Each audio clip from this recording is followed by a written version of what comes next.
Olá, estamos aqui para mais uma aula remota e hoje nós vamos falar sobre dissolução das sociedades, né? Quando é que essas sociedades elas vêm a se dissolver, a terminar, né?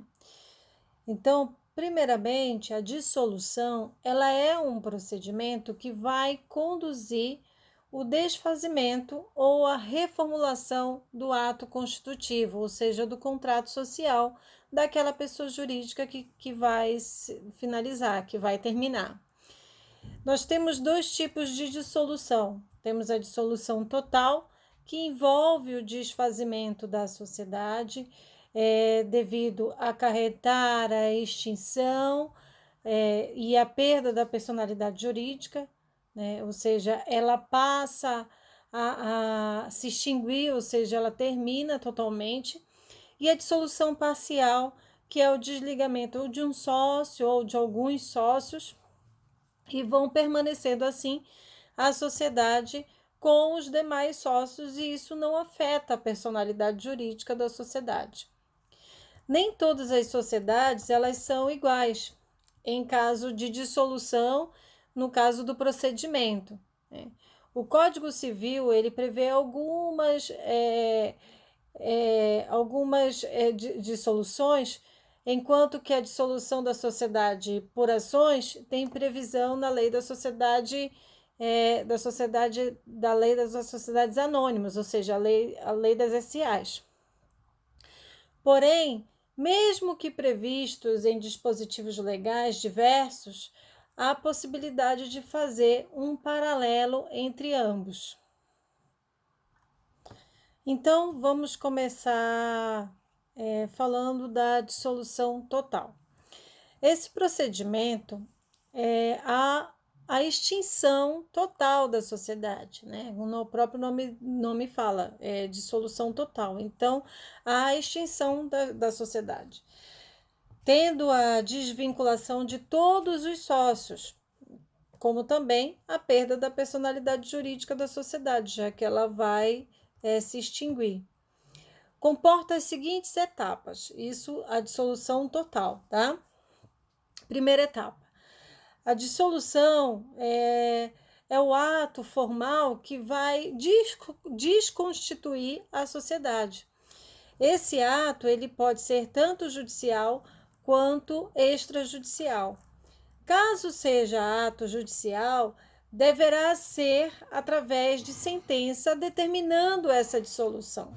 Já o ato extrajudicial, por meio de distrato firmado entre os sócios, ou mediante deliberação em Assembleia Geral. Depende muito do tamanho da própria sociedade. A segundo procedimento, a segunda etapa, no caso, é a liquidação.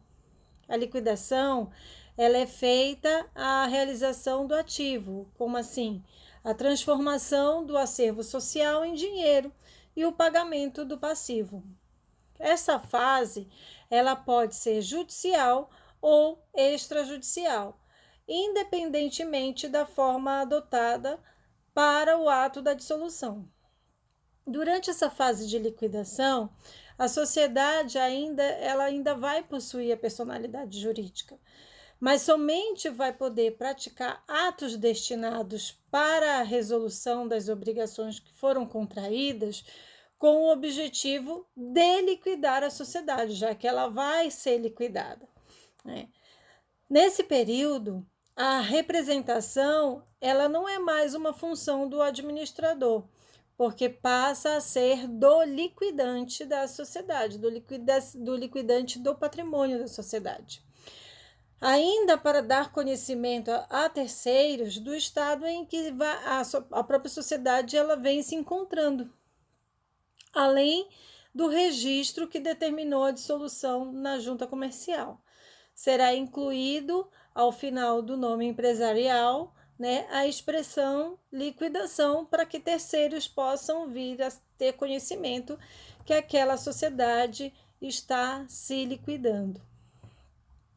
Se no ato da liquidação for constatada a insuficiência de recursos para o pagamento das dívidas, haverá uma conversão da liquidação em falência.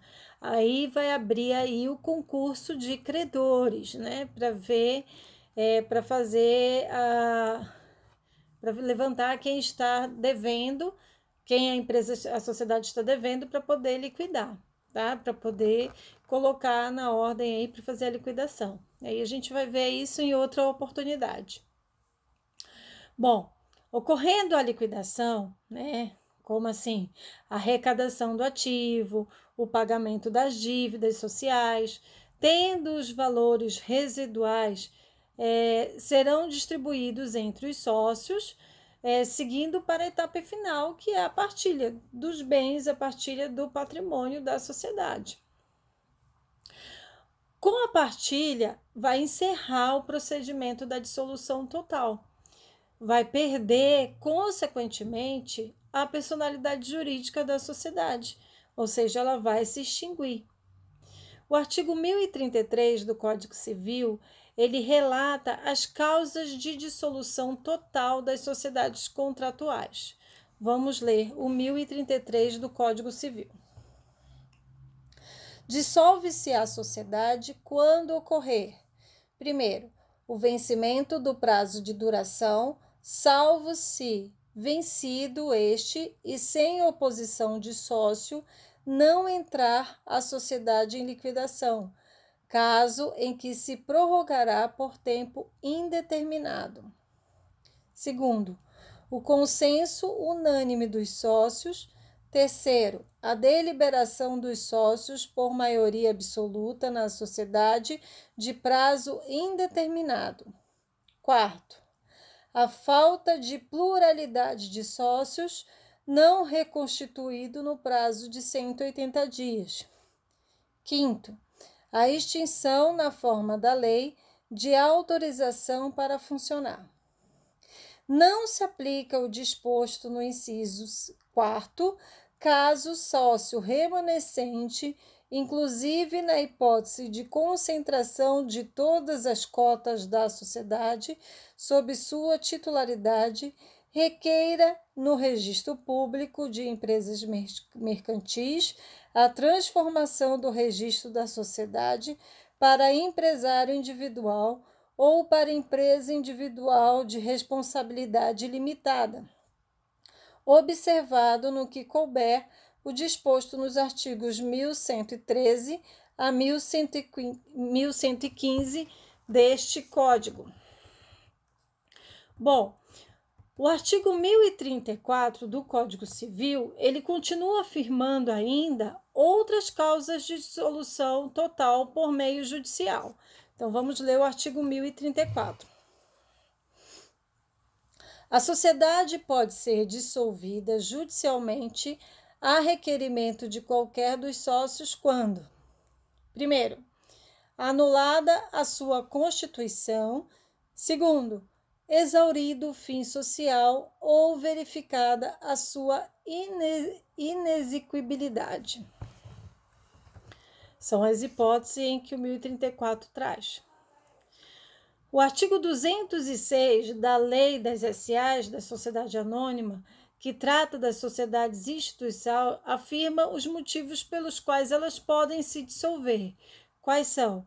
Ela afirma que a dissolução de pleno direito é através do término do prazo de duração ou a deliberação por Assembleia Geral, unipessoalidade superior ao prazo permitido, extinção de autorização para funcionar em outros casos previstos dentro do próprio estatuto da sociedade. E também tem a dissolução por decisão judicial, que seria através de falência ou anulação da constituição da sociedade ou impossibilidade de realização do fim social.